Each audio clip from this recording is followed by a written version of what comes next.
Welcome back.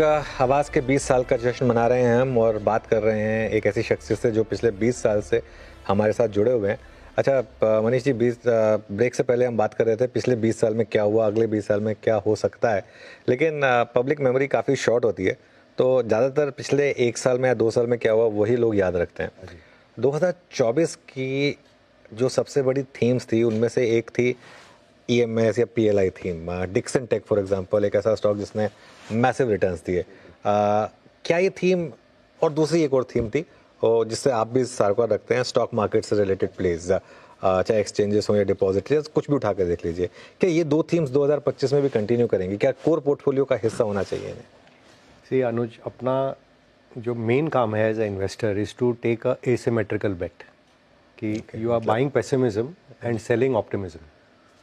Okay, right.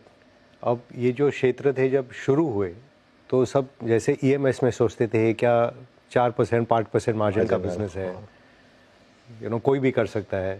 उसमें the skill of managing scale and working capital and multiplicity of vendors and client orders was the real skill and which जैसे Dixon ने एकदम breakout करके दिखाया।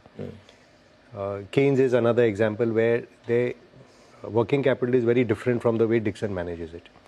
और सिरमा है जो ज़्यादा इंडस्ट्रियल के तरफ ध्यान देता है, या एम्बर है जो AC के तरफ ध्यान देता है। बट ये मैंने उस टाइम भी कहा था कि ये this is like a Maruti moment for India, कि जब मारुति इंडिया में आई तो पूरा इकोसिस्टम बिल्ड हुआ और ऑटो बिजनेस इंडिया में ग्रो हुआ एंड यहाँ से हम एक्सपोर्ट भी करने लगे स्मॉल कार्स। सो ये जो कमिंग ऑफ एप्पल हुआ इंडिया में, कि जैसे कल भी जेक सलिवन ने कहा कि 25% एप्पल का प्रोडक्शन इंडिया में होगा, सैमसंग भी यहाँ आएगा, फॉक्सकॉन भी यहाँ है, तो ये एक इकोसिस्टम बन रहा है। टाटा इलेक्ट्रॉनिक्स की काफ़ी बड़ी कंपनी इसमें खड़ी हो रही है, तो ये एक इकोसिस्टम बन रहा है जिसमें ग्रोथ पोटेंशियल बहुत है। ये लोग आसानी से आई थिंक 30-40% कागर अगले 3-4 सालों में सब बात कर रहे हैं। बट क्वेश्चन इज़, अब आप मल्टीपल दे चुके हो 100 गुना से ज़्यादा, तो अगर आप 40 ग्रो करते हो और 100 के पी हो तो 100 का आपका मल्टीपल घट के समझिए 75 हो जाएगा या 65 हो जाएगा, even if you grow 50%। Still then you grow 1 more year तो आपका 40 हो जाएगा या 45 हो जाएगा। Still you grow then you will, तो एट सम पॉइंट ये पी आके 15-20 पे आके सेटल होने चाहिए, क्योंकि ultimately return of the business is that only. तो अब कितने साल का ग्रोथ आप आगे पे कर रहे हो और आप में पेशेंस है कि मैं इसे देखूँ। Same thing about are capital market, कि आई रिमेंबर जिस साल आई थिंक दिवाली शो में बात की थी हमने कि ये कैपिटल मार्केट थीम है, म्यूचुअल फंड थीम है, एंड सब ये तो सेबी इसको मार रहा है, इनको ज़्यादा के ज़्यादा कानून लग रहे हैं, या ये 10 बेसिस पॉइंट का ब्रोकरेज बिजनेस बच गया है, वेल्थ मैनेजमेंट में जो RM है वो सारा प्रॉफिट ले जाते हैं। बट ये जो सेक्युलर शिफ्ट हो रहा है फाइनेंशियलाइजेशन ऑफ इंडिया, कि नॉट ओनली आज कैपिटल मार्केट थीम है, ये आप देखिएगा 1.5 साल में वापस बैंकिंग के तरफ सब उछाल आएगा, क्योंकि जब अप साइकिल में आपको लगता है कि ये ग्रोथ अनलिमिटेड चलते ही रहेगा, दूसरे साइड को आप नेग्लेक्ट करते हो, वो एग्जैक्टली रिवर्स हो रहा है उस टाइम और आज में। तो ये थीम एज अ बिजनेस चलेंगे, बट शेयर के भाव इन मेनी केसेस आर सबने discounting a lot of the future. ये जो आपने बात कही ना मुझे बहुत अच्छी लगी, लेकिन एसिमेट्रिकल जो आपने बात कही इसमें, लेकिन कई बार रिस्क होता है ना, अगर आपने इन्होंने को आज ही बेच दिया फॉर एग्जांपल, कहीं जल्दी तो नहीं बेच दिया या फिर कुछ कहीं जल्दी खरीद तो नहीं लिया, तो उसकी टाइमिंग कैसे करें फिर? सी उसका कोई जवाब नहीं है। मैं अगेन एग्जांपल देता था कि आई थिंक इन्फोसिस 2000 के साल में या 2001 में जब टॉप बना था, it was almost in dollar terms I am talking now, $45 billion market cap हो गई थी। आज 95 बिलियन है। 24 साल निकल गए। तो डॉलर टर्म में डबल है। आई मीन इन रूपी terms it's done better, but in dollar terms it कुछ भी नहीं, बिकॉज ऐसा क्लाइमेटिक टॉप बनाया उस टाइम पे कि अगर आप उस यूफोरिया में अगर आप नहीं बेच पाए तो the company did well, no doubt, and company continues to do well, but as a investor it was your job to see what am I paying for. आज जो ये 100-150 के पी मल्टीपल चलते हैं, एटलीस्ट आई फील जैसे not I am in the same league, but जैसे सुनील गावस्कर आते होंगे और ये T20 के स्ट्रोक देखते हैं, ये सूर्य कुमार यादव क्या खेल रहे हैं, who is a great captain today.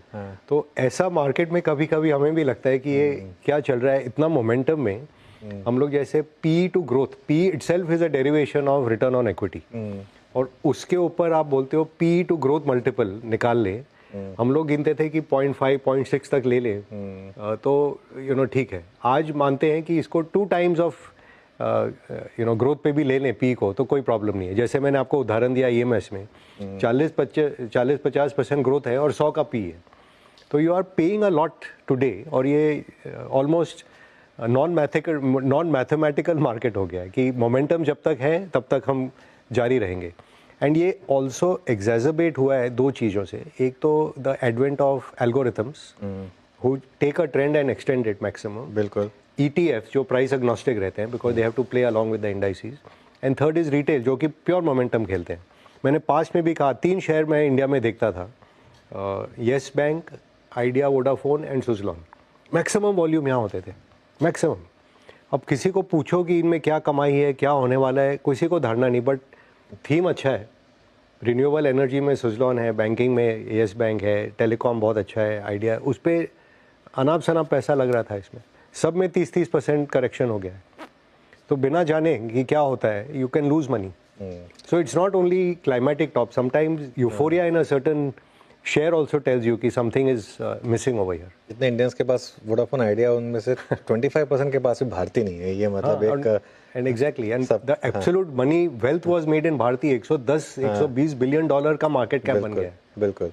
And आज भी अगर जैसे रिलायंस जियो कह रहे हैं कि उनका होपफुली IPO आएगा टेलीकॉम का, और वो भी 120-130 बिलियन से कम में नहीं आएंगे, तो definitely Bharti potentially could lift off even मोर।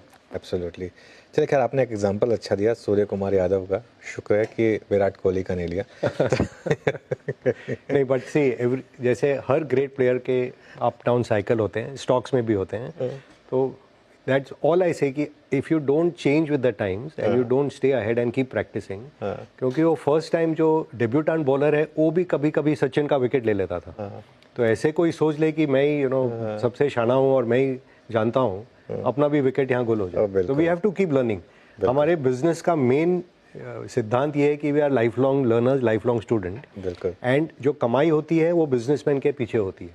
तो जैसे कहते हैं वो बुलक कार्ट के नीचे जो कुत्ता घूमता है, हम लोग अपने आप को अगर वो ह्यूमिलिटी से रखें कि उनके छांव में हम चल रहे हैं एंड वेल्थ क्रिएटर वो हैं, it will be better for all of us. चलिए, फिर इसी हम्बल नोट पर इस शो को यहाँ समेटेंगे। मनीष जी, बहुत बहुत शुक्रिया आज हमारे साथ जुड़ने के लिए, और अच्छा लगा आपसे बात करके। Thank you so much. चलिए, आप जुड़े रहिए CNBC आवाज़ के साथ।